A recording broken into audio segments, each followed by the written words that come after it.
Boa noite a todos, que Jesus nos abençoe. O tema que foi solicitado, os desafios do Espírito.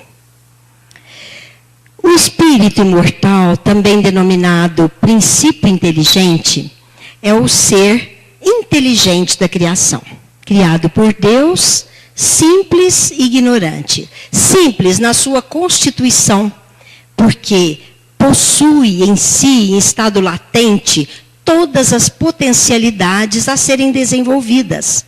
E na afirmativa de Jesus, que sois deuses, esse espírito simples, ele é comparado, pode ser comparado à semente, que traz ali todo o potencial de uma árvore robusta. E quanto criado também ignorante, quanto à sua destinação, esse ser imortal desperta para a sua própria realidade, para a consciência de sua essência, através das inúmeras experiências de ordem moral, intelectual, e nessas experiências, nas múltiplas encarnações, ele tornar-se-á espírito perfeito, nesse processo evolutivo. Muito bem. Esse espírito é um ser em evolução, como nós falamos. Então, conforme a questão 540 de O Livro dos Espíritos, tudo se encadeia na natureza, do átomo ao arcanjo. E com a missão de sempre progredir, nós sabemos que esse princípio inteligente, ele estagiou nos reinos primeiros da natureza, nos reinos inferiores, podemos dizer assim, da criação. E vai se individualizando pouco a pouco, até chegar à condição de humanidade. Quando o espírito se manifesta, porque Kardec, na questão dos 540, ele diz assim, os espíritos dizem, tudo se encadeia na natureza, do átomo ao arcanjo. Então, esse princípio espiritual vem sendo elaborado e ensaia, nesse período de preparação para se tornar humanidade, ele ensaia para a vida racional, para a vida inteligente. E o segredo, está nos segredos de Deus o ponto de partida de quando essa transformação ocorre. Mas a partir do momento que o ser torna-se humanidade, quer dizer, após percorrer os estágios evolutivos mais primitivos, onde esse princípio espiritual vai sendo elaborado, ele então chega a essa condição de espírito como ser racional. Então, nós colocamos aqui que é um trabalho feito pelo Divaldo. Não sei se está dando para ler bem, mas eu vou ler para vocês saberem. No início, nas primeiras encarnações, ali, ó, esse espírito, nas primeiras encarnações, ele ocupa como se fosse um embrião. No sentido assim, o espírito vive uma vida instintiva, mais ligada às suas necessidades biológicas e materiais. Então, ele vive a condição de animalidade. Ele, então, é um ser biológico. Como ser biológico, ele ensaia o seu aprendizado como ser primitivo. Já o espírito como humanidade, né? Como ser humano, podemos dizer, depois dos estágios que nós citamos. Nessa caminhada evolutiva, porque nós colocamos lá em cima, ó, homem, ser em evolução. Ele passa, aqui, ó, pus uma flechinha, ele passa para a chamada infância espiritual. Aqui, infância espiritual. Então, é o momento que ele começa a exercitar a sua inteligência. Coloquei aqui, inteligência. Então, ele começa a pensar, ser pensante. Ele já não é unicamente um ser biológico, que se preocupa com a sua conservação, alimentação, com com as suas necessidades físicas e materiais. Então, nesse momento, o espírito já começa a pensar, aí ele vê, conforme a sua necessidade, ele já constrói armas, ele já se abriga, busca a condição de conforto, né? Ele vê que a tempestade, ele vê que a chuva, que todos esses elementos da natureza podem atacá-lo, ele então já pensa, eu vou construir a minha casa, eu vou, para poder aproveitar mais os recursos naturais, ele começa a inventar armas, então ele começa a pensar, ou não é que começa a pensar, ele começa a botar em funcionamento a sua inteligência, que ele já possuía aqui, né? Ai, perdão, meu Deus, desculpa aqui, gente. Eu estou sabendo mexer com isso. Desculpa, gente. E ele então aqui, ele, lógico, já possui em estado latente esse potencial. Então, na infância, ele começa a pensar e evolui para a adolescência espiritual, onde ele começa a desenvolver a razão. Então, ele torna-se ser racional. Como ser racional, então, ele já desenvolve em si a consciência do bem e do mal. Ele já percebe o que o prejudica, ou o que faz mal, o que não é bom, o que ele faz e traz consequências danosas. Então, é a fase que a racionalidade vai orientando a criatura, tudo em processos mentais, modificando as estruturas mentais desse ser em evolução. E ele passa, então, para a juventude espiritual. Eu acho que muitos de nós estamos nessa passagem, porque nós adquirimos nesse momento, como ser espiritual, o discernimento de que não estamos sozinhos no mundo, que existe o outro, já tomamos consciência do próximo, e aí nós nos tornamos aqui o ser social. Então, reconhecemos e, sobretudo, temos que desenvolver esse potencial para nos reconhecermos como criaturas iguais. Certo? Então, é a juventude espiritual.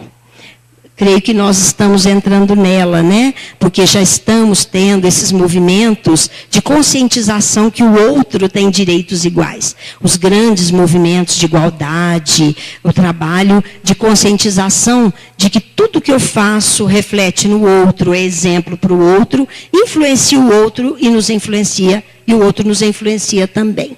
Apesar que Jesus disse há muitos anos: amai o próximo como a si mesmo, né? Então, ele já colocou o próximo como um roteiro para nós conduzirmos esse nosso processo evolutivo. E aí atingiremos, ou o espírito atingirá, a maturidade espiritual, que seria o ápice, né, dessa evolução, onde ele reconhece a moralidade como necessidade no seu processo evolutivo.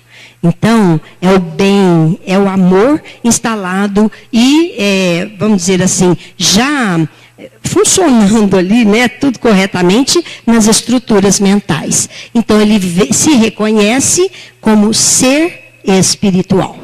Então, nesse processo evolutivo, gente, é como se o espírito possuísse um anjo no seu íntimo. É como se ele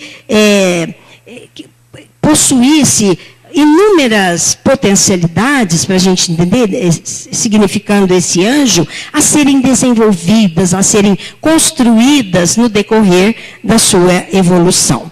E esse processo é um verdadeiro desafio. Por isso que nós colocamos os desafios do espírito. Viver, diz Joana de Ângeles, é um desafio sublime, e realizá-lo com sabedoria é uma bem-aventurança que se encontra à disposição de todas as pessoas.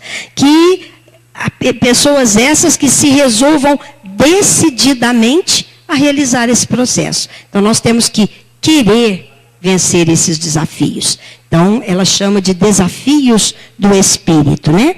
Foi por isso que Jesus, o mais notável psicoterapeuta da humanidade, já nos afirmou: sois deuses e podeis fazer tudo o que eu faço e muito mais. Porque Ele sabe das nossas potencialidades, do que somos capazes de realizar e de conquistar, né? Então, trata-se de uma proposta de desafio à vida. E que a pessoa amadurecida esteja disposta a realizá-la. Então, nós temos que desejar. Para isso, nós temos que ter autoconfiança e termos fé. Fé na sabedoria, na magnanimidade divina e autoconfiança. Somos capazes. Somos esse ser que possui em estado latente esse Deus interior, né? Então, é a certeza coerente entre desejar e realizar. Querer, colocar em ação, né?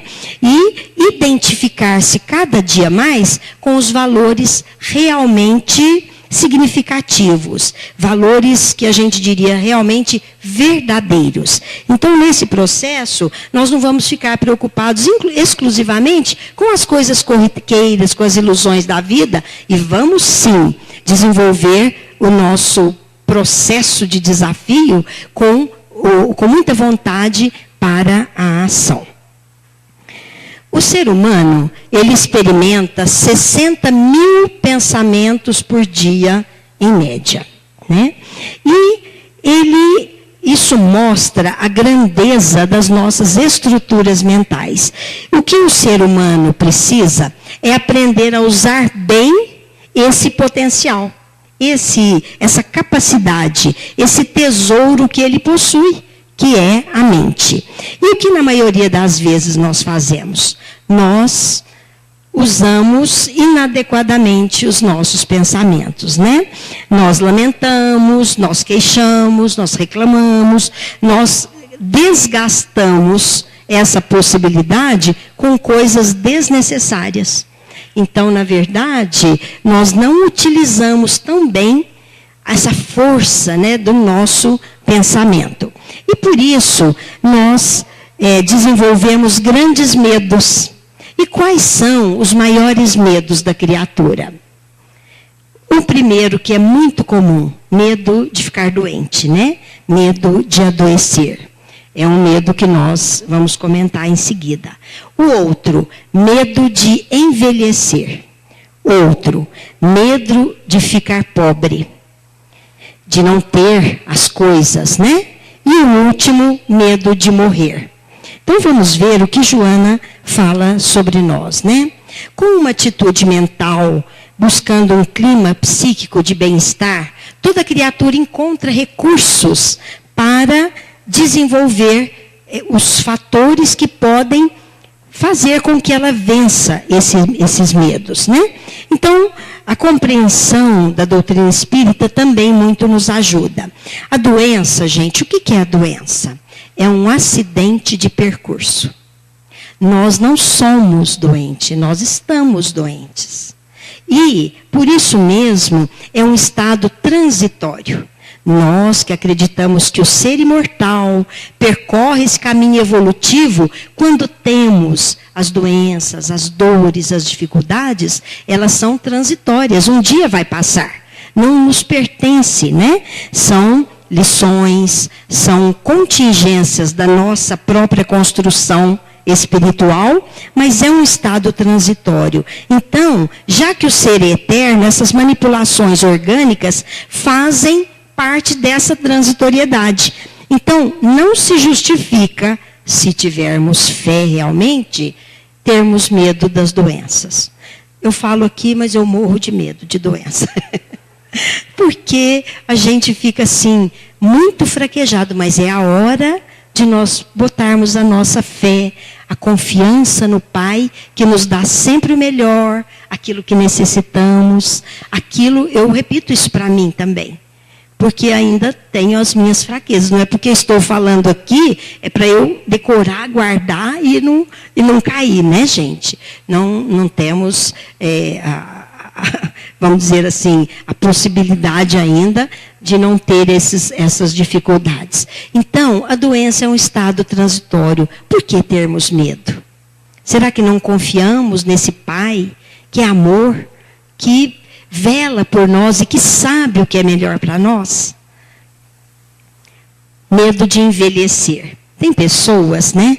O envelhecimento também, muitas pessoas têm medo de envelhecer. Nós estávamos comentando ali no centro, né? Ai, meu Deus, é duro a velhice, né? Mas se nós temos medo, nós temos que reconhecer a beleza de cada idade. A beleza de cada momento da vida. Se assim não fosse, Deus não nos proporcionaria isso. Temos dificuldades na velhice? Temos. Mas temos que aprender a lidar com elas e reconhecer a beleza de cada fase da existência corporal. E mais ainda, o envelhecimento não está no espírito. Nós vemos pessoas jovens que são verdadeiros velhos. Não gostam de nada, não querem nada, não têm ânimo para nada. E conhecemos pessoas idosas, até vou falar minha mãe, né? Que muita gente conhece, e que tem um espírito de 15 anos. Porque ela quer fazer tudo que não pode mais, né? E aí a gente fica bravo com ela. Mas é a vivacidade do espírito jovem, que tem ideais, que tem vontades, que tem perspectivas e objetivos. Então, na verdade, o que Joana fala, o envelhecimento é uma fase da existência corporal. Quando a pessoa compreende isso, ela aprimora o sentido da vida. Ela não vai querer ser jovenzinha e querer estar lá no meio dos jovens, de shortinho e tênis, querendo ser jovem que não é mais. Não, ela vai saber o seu momento de curtir e de viver aquele momento da velhice, com as suas possibilidades, né? E a pessoa que, vamos dizer assim, que possui essa vivacidade vamos dizer, da juventude espiritual, ela vai entender que essa velhice ajuda no amadurecimento do espírito, proporciona sabedoria e ela vai ter harmonia íntima, certo? Um outro medo, ficar pobre, né? A gente tem medo de perder as coisas que a gente tem. Então, a verdadeira pobreza é a pobreza interior. É a pessoa que não sabe fazer escolhas dos valores reais da vida. Isso é pobreza. Agora, nós, se trabalharmos, se nos esforçarmos, buscando os recursos externos, não precisamos temer a pobreza. Porque Jesus disse, busque o reino dos céus e tudo mais vos será dado por acréscimo. Olhai as aves do campo, elas não semeiam, mas colhem. Então, se nós cumprirmos aquilo que nos compete, nós não vamos ficar sem o necessário, sem aquilo que realmente precisamos. Então, a pessoa que tem esse medo, né? Nós temos que entender que verdadeiramente pobre são aqueles que perderam a razão de viver, aqueles que se entregam a prazeres perturbadores, aqueles que se entregam aos gozos desgastantes, aos vícios ilusórios. Essas são pessoas pobres. Porque aquele que é rico de espírito, ele busca as coisas que têm o verdadeiro valor, os tesouros que Jesus nos recomenda. E entre outros medos, né, de enfrentar essas dificuldades, nós temos o medo de morrer. Muitos de nós têm. Eu falo que eu não tenho na minha casa, né? Agora não sei, a hora que chegar a hora eu falo assim, leva o Joel, depois eu vou, né? Então, o medo da morte, a grande devoradora da vida, já não deve inspirar receio, sobretudo em nós. E dizem alguns autores que o Espiritismo matou a morte, porque veio nos falar da vida futura, da continuidade da vida, veio nos falar da beleza que é a sequência real daquilo que vivemos aqui. Então, a morte faz parte do processo existencial. Todos nós vamos morrer. Então, temos que ir trabalhando isso, né? Esse medo que ainda carregamos. É uma forma de desenvolvimento do ser, etapa a etapa, para atingir novos níveis de compreensão e de evolução. Então, é preciso estar acordado, desperto, para essa realidade do que somos. Conscientes de que, cumprindo as nossas responsabilidades, nossos deveres, os objetivos reais vão ser vencidos. São desafios que serão vencidos. Mas nós citaremos agora como vencer desafios, né? Já chamamos os desafios do espírito. Então, vamos citar alguns que podem nos ajudar. Aprender a conviver. Isso aí, gente, é assim, voz geral. Nós precisamos aprender a conviver. Significa compartilhar experiências, trocar experiências. Na convivência, nós aprendemos com o outro e o outro aprende conosco. E todos crescem. Na convivência, muitas vezes nós temos que exercitar o silêncio, porque senão vamos mostrar que lobos somos, né? Então, às vezes, temos que nos calar. E aí vamos trabalhando a nossa humildade. Na convivência, nós aprendemos a respeitar o outro. Na convivência, nós reconhecemos que também queremos ser respeitados.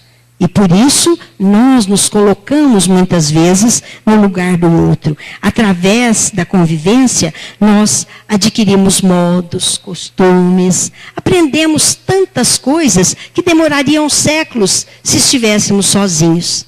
Então, a convivência nos proporciona isso. E essa convivência nos leva a uma integração também com a natureza, com a humanidade, a superação dos egoísmos individuais e coletivos que ainda carregamos, né? Tudo isso vai ser possível com o diálogo fraterno, com a serenidade, porque nós ainda somos muito impulsivos, né? Alguém fala alguma coisa para nós, nós já alteramos, levantamos a voz. Então, nós sabemos muito pouco conviver. Muito pouco. Então, nós vamos reconhecendo que a vida não pode ser uma disputa desigual e sem regras. Não. Nós temos que, na convivência, nós temos que reconhecer o outro. E aí, essa convivência é difícil? No grupo doméstico é muito complicada, muitas vezes. Vocês imaginam até nós atingirmos a convivência fraterna entre as nações. Então, nós temos que começar no ambiente doméstico, no nosso trabalho, para um dia conquistarmos isso. Então, aprender a conviver é o primeiro passo. E foi por isso que a mensagem cristã volta-se para o respeito a todos, para o exercício da fraternidade, tendo como base a lei do amor.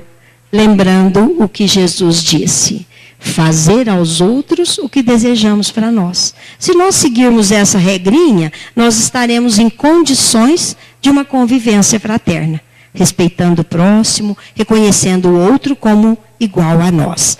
Então, aprender a conviver, né? É o primeiro desafio. Jesus procurou nos deixar essas lições, nos ensinar tudo isso, exemplificando. E aí, ele fala que a convivência, os autores falam que a convivência é o caminho para o crescimento individual e social. É um processo de autodescoberta, é um processo de reconhecimento do que nós somos. Por isso que a gente fala, conhece-te a ti mesmo, como foi dito pelo filósofo. Porque é o momento de nós nos reconhecermos como somos e corrigindo aquilo que trazemos e que necessita ser corrigido. A mensagem crística é, sobretudo, a mensagem do perdão, a mensagem da humildade, a mensagem da sinceridade, da tolerância, da cooperação e é o respeito às diferenças individuais. Eu não posso querer que o outro seja como eu, que faça como eu, que haja como eu. Não. cada um, nós não somos mais ou menos, nós somos diferentes. Cada um está no estágio e temos que aprender a respeitar isso, né? Então, isso tudo para a gente aprender a conviver. Tem uma historinha, né, que mostra ali, né? Se a gente for turrão, aos 2 bodes. Os 2 querendo ir comer. E um puxa para um lado, outro puxa para o outro. E até que eles tomam consciência aqui, né? Ó, resolvem. Ai, nós não estamos conseguindo. Aí vão os 2 e comem. E vão os 2 e comem. Então, é um exemplo para nós aprendermos a conviver. Então, um bom relacionamento social é fator de relevância para o indivíduo. O ser humano, por ser um animal gregário, ele necessita do outro. Nós todos. E é com o outro que nós vamos aprendendo, evoluindo, vencendo o nosso orgulho, a nossa prepotência, vencendo o egoísmo que tanto carregamos. E aquele que vive sozinho, aquele que se isola, ele que não quer se contaminar com as coisas da sociedade, ele não exercita esses sentimentos. E aí ele não tem condição de evoluir, porque ele enxerga apenas os seus domínios. Ele faz o que quer, age como quer, impõe a sua vontade, realiza os seus desejos, sem compartilhar experiências. Então, ele não cresce. Porque a gente cresce, aprende, é na dificuldade, é com o outro. E o convívio proporciona também um grande estímulo à queda do orgulho. Porque nós vamos reconhecendo outros que sabem mais, que são melhores que nós, que estão em estágios melhores, mas nos faz perceber até que eu tenho condições de chegar lá. São exemplos para nós. E reconhecendo que não devemos ser orgulhosos. E também para manipular, ou melhor, para educar o nosso orgulho com relação àqueles que estão mais atrás de nós. Então, vocês vejam a importância do convívio social. O outro recurso, aprender a ser. Sem dúvida, é muito importante esse princípio. É a concepção do ser integral que somos, desse espírito imortal que somos. É a descoberta de si mesmo, da nossa essência divina, daquilo que somos capazes. E ao pronunciar aquela exortação, sois deuses, Jesus, que eu já disse aqui, Jesus aponta para as infinitas possibilidades, as inesgotáveis possibilidades de evolução que nós possuímos. Então, aprender a ser significa superação dessa superficialidade que muitas vezes ainda carregamos, daquilo que queremos aparentar ser.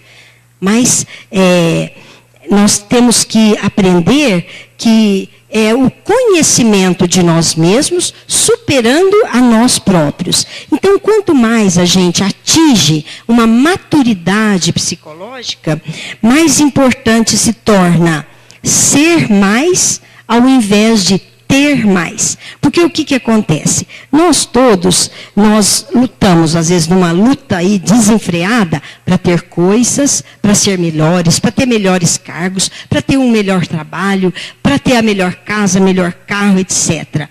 E isso parece assim que vem daquele instinto nosso de aquisições, né? Mas a felicidade, ela independe do que temos. E depende totalmente, é resultado daquilo que somos, daquilo que se é, né? Então, por causa da nossa imaturidade psicológica, nós buscamos essas autorrealizações externas. E não nos preocupamos nas aquisições de valor verdadeiras para o nosso íntimo. Então, muitas vezes a nossa preocupação é aumentar as nossas posses, é ter coisas melhores, e a gente começa a considerar triunfador aquele que está mais bem de vida, que tem carro melhor, aquele lá é melhor, né? Que se veste melhor, e esquecemos o valor que a criatura possui pelas suas aquisições morais e espirituais. Mas nós não somos donos de nada nesse mundo.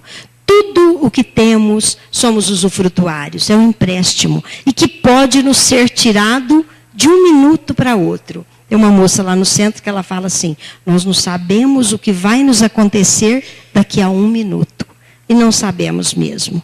A casa que eu tenho, posso não ter mais. O carro, posso não ter mais. Nem o meu corpo, diz Divaldo, nem meu corpo não me pertence, é um empréstimo. Porque estou aqui, dentro de pouco poderei não estar. Né? Poderei ter deixado esse corpo. Então, normalmente, as pessoas procuram ter, reter, se empavonam de coisas brilhantes para buscar um brilho externo. E o ideal é que nós busquemos o brilho interior, do conhecimento, dos valores realmente reais, a gente diz assim, né? Dos valores imperecíveis do espírito. Então, essas coisas exteriores, não é que a gente não deve usar, estou de anelzinho, de pulseira, não é isso. Mas nós não temos dar mais valor a essas coisas do que às aquisições espirituais, as aquisições do conhecimento, dos valores, dos tesouros que Jesus nos disse. Então, a conquista da criatura em ser independe de ter. Ela pode ser muito grande, ela pode ser a maior apenas sendo si mesma, sem se preocupar em ter ou em reter. Por isso, Jesus disse: sede perfeitos, como perfeito é o vosso Pai. É o convite do Cristo para que assumamos essa herança que Deus deixou para nós. Temos todas as possibilidades a serem desenvolvidas. E essa herança deve ser conquistada, deve ser desenvolvida por nós próprios, para sermos espíritos perfeitos. Quando esse estado saudável de ser e de conviver se estabelece em nós, já encontramos a harmonia. Então, a gente encontra o prazer do convívio, o prazer de estar com pessoas com as quais aprendemos coisas, mas aprendemos também o valor da solidão. Porque quando estamos sozinhos, não nos sentimos sozinhos, porque estamos ricos de oportunidades de crescimento, através do estudo, através de pensamentos positivos e bons que vão nos ajudar a superar aquele estado de solidão. Então, é isso que nós temos que entender, né? Se a sós, preenchemos com atividades ricas que nos favorecem. E se no convívio com as pessoas sabemos viver bem e com sabedoria, com alegria, com amizade. Só que tudo isso ainda pode se completar por um outro recurso para vencer os desafios. Aprender a fazer. Então, o aspecto para vencer os desafios é fazer, é ação. A ação é um chamamento urgente para colocarmos em prática o que somos, né? E o que podemos oferecer no convívio. Então as coisas se entrelaçam, né? É o agir. Exige a coragem de correr riscos, de errar, porque erramos, mas retomamos. Isso não importa. O erro faz parte do processo evolutivo. Nos desafios existenciais, nós erramos muitas vezes. Mas o importante não o importante é não ficarmos caídos, é levantar. Cair é um processo natural. O importante é saber levantar, é buscar recursos para vencer aquela dificuldade. Então, tem a música que fala: quem sabe faz a hora, não espera acontecer. E articula que devemos andar juntos nesse processo de crescimento espiritual. E evocando o pensamento de Jesus, e evocando até Pestalozzi, que falava mente, coração e mãos. Então, é a tríade que eleva a criatura. Ela pensa, ela constrói, ela sente no convívio, ela pensa, porque ela quer ser. Ela sente o seu próximo no convívio e ela faz com as suas mãos. Ela realiza, ela coloca em ação. Então, evocando o pensamento de Jesus, nós vamos ver que em tudo há coerência entre pensamento e ação. E aí nós relembramos a famosa parábola do bom samaritano. Porque é no agir que a pessoa reflete, avalia-se, é no agir que ela redimensiona, que ela vê como o seu pensamento está através das múltiplas experiências e ela começa a construir coisas novas. Então, conhecer e fazer são faces da mesma moeda. Nós conhecemos, mas temos que colocar em ação. O processo educativo hoje, sabemos, não pode ficar mais só na teoria. Nós temos que colocar em prática. Podemos fazer os melhores cursos, se não aplicarmos o conhecimento, de nada nos adianta. Temos que aplicar tudo o que fazemos, porque senão vira um discurso vazio e ficamos só nos sofismas. Nós temos que nos aperfeiçoar na ação. Então, ao narrar a parábola do bom samaritano, Jesus, quando fala, todos conhecem a parábola, né? Que muitos passaram ao largo daquele homem que tinha sido agredido na estrada de Jericó. Mas um parou e socorreu. E ele disse, qual fez a vontade do Pai? Qual foi o próximo daquele homem? E ele falou, aquele que socorreu, aquele que agiu. Ele falou, faze isso e viverás. Porque o doutor da lei tinha questionado a Jesus. Então é fazer, é ação, né? E tem uma outra historinha que a gente conta muito, todo mundo sabe, nos centros, que o palestrante falava muito belamente, fazia toda a sua exposição, e lá na última cadeirinha tinha um senhor, o seu João, que nunca frequentava toda semana o centro, nunca abriu a boca, não falava nada, não perguntava nada, e ficava sempre quietinho e sempre firme, lá na última cadeira do centro. Quando partiram para o mundo espiritual, qual não foi a surpresa do orador ao ver que o João estava muito acima dele, brilhava em condição espiritual.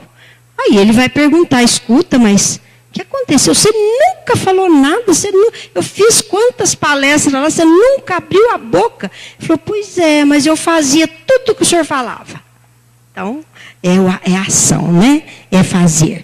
Então, muitas vezes, nós encontramos no comportamento humano o termo estar dormindo, estar adormecido, né? E dormir, na verdade, significa estar adormecido para as realidades da vida, para aquilo que é verdadeiro, para as conquistas que o Espírito necessita. Muitos de nós realmente estamos adormecidos para a realidade, para os desafios da evolução. E o trabalho é o grande caminho para nós realizarmos tudo isso. O trabalho material, que nos dá conforto, o trabalho material que nos dá condições melhores de vida, que nos sustenta, podemos dizer, conforme afirma Joana de Ângeles, que ele está na horizontalidade da vida. Necessário e importante para todos nós. Mas existe um trabalho que não podemos esquecer, que está na verticalidade da vida, formando o ângulo reto que nos dá o equilíbrio.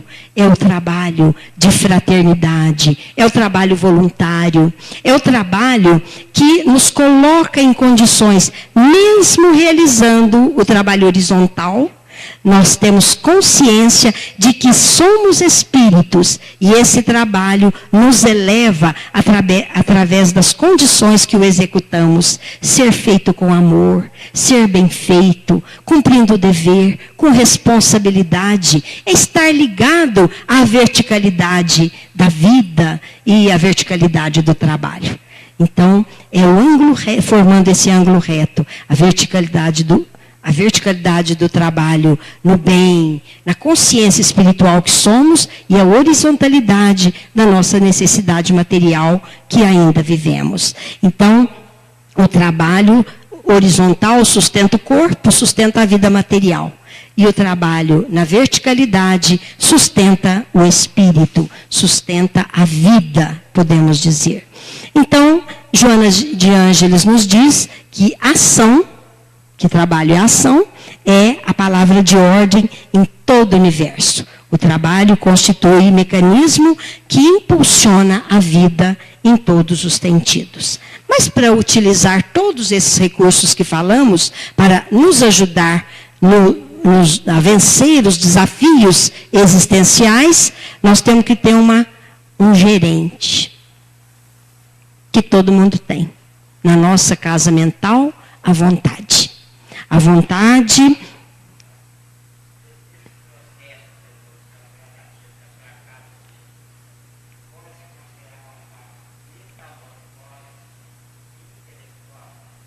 seria, ele perguntou se pode se considerar uma metamorfose intelectual. Eu acredito que é intelectual, moral, social.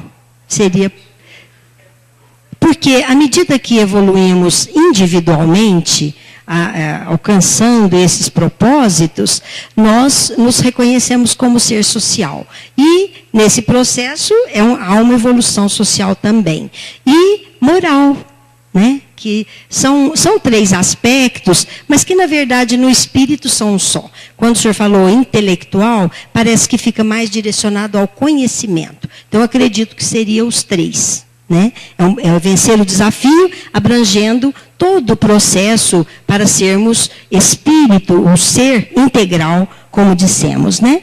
Então, para utilizar todos os recursos, nós temos que usar da vontade. Então, tem pessoas que falam assim, eu quero emagrecer. Será que é mesmo? Porque exige vontade, exige esforço, exige dedicação. Não é? E assim para todas as outras coisas da vida. Eu quero ser uma grande pianista. Eu tenho que estudar, tenho que tocar, eu tenho que exercitar, senão eu não consigo ser. Não é? E assim para vencermos as dificuldades que ainda carregamos. E tudo, a vontade, ela exige de nós paciência, perseverança, autoconfiança. Por isso, o Emmanuel fala que ela é a gerente da nossa casa mental. Mediante a vontade, nós somos capazes de exercitar todas as outras estruturas mentais que possuímos. A vontade é a grande gerente. Nós somos donos dela, né? Ela é o leme para todos os tipos de força. Nela dispomos do botão poderoso, diz Emmanuel, que decide o movimento ou a inércia das ações. Com ela nós temos o controle daquilo que podemos ser fortes ou fracos para sustentar a vida e a harmonia do espírito. Então, nós temos às mãos essas possibilidades para vencermos o desafio da evolução. E para encerrar, nós vamos contar uma pequena historieta, muitos já conhecem, não tem importância, é uma recordação. O João, ele era um importante empresário. Toda hora eu ponho João, né, gente? É porque é um nome assim comum. O João era um importante empresário. Morava num apartamento de cobertura, na zona sul de São Paulo, uma zona nobre.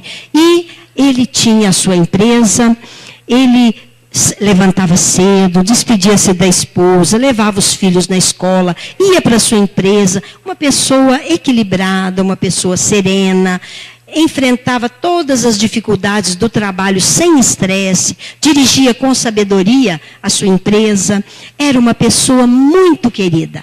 Ele à tarde retornava, jantava com a família e vivia plenamente todas as oportunidades de viver bem. Cumpria seus deveres, seus horários, tinha uma agenda cheia, mas estava sempre calmo, sempre otimista. E naquela sexta-feira, o João ia apresentar uma palestra para estudantes sobre motivação. No outro lado da cidade, morava Mário. Mário era um homem que morava num bairro pobre. E como ele fazia todas as sextas-feiras, ele foi jogar e beber. Ele estava desempregado e, naquela época, ele morava no fundo de uma oficina, porque um amigo, com muito penalizado dele, deu a ele esses cômodos para ele morar. E ele morava de uma forma muito precária, ele não tinha filhos, não tinha esposa, porque já tinha tido 3 e todas 3 o abandonaram, né? E ele morava nesse quarto de porão. E naquele dia ele bebeu, criou confusão, ele fez tudo quanto é atrapalhação, arrumou briga, e depois da briga ficou lá, estirado na calçada. Esse amigo que deu o quarto para ele morar, o levou para casa, o ajudou, e depois que ele melhorou da bebedeira, passado aquele efeito, ele perguntou assim: por que você é assim? E ele disse: eu sou um desgraçado. Sabe o que é? O meu pai era assim. Ele bebia, fumava, batia na minha mãe, até que um dia minha mãe morreu. Naquele dia, eu fugi de casa. Por isso que eu sou assim. E eu tinha um irmão. Meu irmão chamava João. Também fugiu de casa no mesmo dia. Porque nós ficamos sozinhos com meu pai. Fugiu de casa. Ele deve estar vivendo por aí como eu. Depois da palestra, o João, depois que ele terminou a palestra, ele foi questionado. Escuta, qual o segredo do seu sucesso? Qual o segredo de você ser assim? Um homem otimista, um homem realizado? Ele falou: pois é, eu digo para vocês que eu devo tudo à minha família. Meu pai bebia, batia na minha mãe, judiava, até que a minha mãe morreu. E eu fugi de casa no dia que ela morreu. E jurei, aquele dia, que não deixaria que isso acontecesse também comigo. Jurei que eu faria tudo para ter uma família, para amar os meus familiares. E eu tenho um irmão que fugiu no mesmo dia. Eu acredito que ele esteja vivendo assim como eu, porque ele recebeu a mesma lição. Então, gente, não importa o que já fizemos, não importa o que já passamos, somos espíritos em evolução. Importa o que desejamos ser, o que queremos ser. Querer é poder. E é isso que nós devemos realizar. Esses são os desafios para nós. Exercitar a nossa vontade no trabalho, no bem, na busca. É para mim também, eu estou falando aqui, mas são lições para mim. Nesse processo de busca incessante, de esforço, de vontade firme para alcançarmos um patamar superior, estarmos em sintonia com o Pai e realizarmos o melhor para a nossa vida e para a vida dos nossos.